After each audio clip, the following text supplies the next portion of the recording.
2018 aasta keskpaigast kuni 2019 aasta keskpaigani oli mul tervisega päris pikalt probleemid ja ma tegin lausa 12 antibiootikumi kuuri. Ja sellised tugevad ravimid hakkavad ühel hetkel kehale, juustele mõjuma ja 2019 aasta lõpus nägin ka seda tulemust kahjuks mina. Et minu pikad alla rinnani juuksed olid väga katkenud, katki ja ma hakkasin sööma biotiini. Ja oma otsingutega ma jõudsin Crescinani, jõudsin brändini, mis aitab tugevdada, taastada juukseid. Ja mul on hea meel olla külas Natalial, kes minu teekonna algust nägi. Mida sina nägid oma professionaali pilguga? Kui esimesel korda augustis me kohtusime ja juuste ja peanaha diagnostika tegime, sul oli peanahk rasume, peas olid ummistanud poorid, juuksed olid haaprad, peened, juuksesibul õhke ja juuste sibul oli väga väike. Juuste jaoks on väga olulised ehituselemendid, valgud, aminohapped. Kuna juuksed koosnevad 78–90% valgkeratiinist. See tõttu on keratiini tootmiseks väga oluline valkude piisav tarbimine.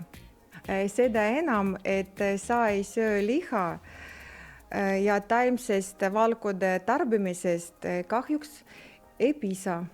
Et tugevdada maksimaalselt juuksesibulat ja kasvatada kiirelt uusi juuksed, soovitasin sul kasutada kõrgema aminohappide ja kasvustimulaatorite kontsentratsiooniga Crescina 1300 taaskasvu ampulle.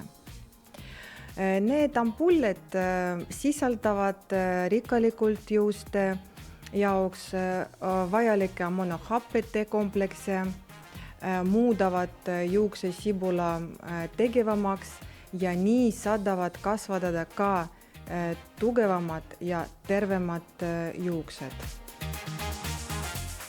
Tervete juuste kasvu jaoks on väga oluline valida ka õige šampoon.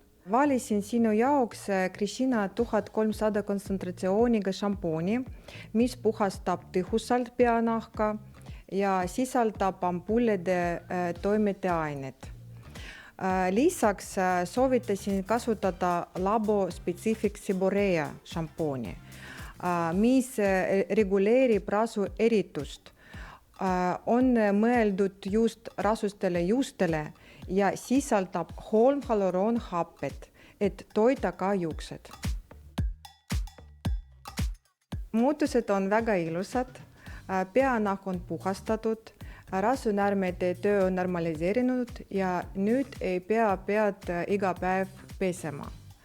Ka juuksed on muutunud, need on tihedamad, paksemaks ja juuksejuur on muutunud suureks ja toidetuks. On ilmunud palju väikseid uusi juuksekarvu. Ma soovitasin sulle Crescina 1300 ja see õige valik.